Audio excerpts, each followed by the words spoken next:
The Ant and the Grasshopper. This story involves a carefree grasshopper and a hardworking ant. The ant collects food in the summer to prepare for the winter, while the grasshopper is fooling around in the summer, mocking the ant for its hard work. When winter arrives,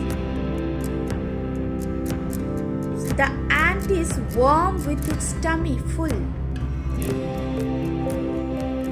while the grasshopper is starving without food. The ant then helps the grasshopper through the winter and teaches the importance of hard work, hardworking and planning.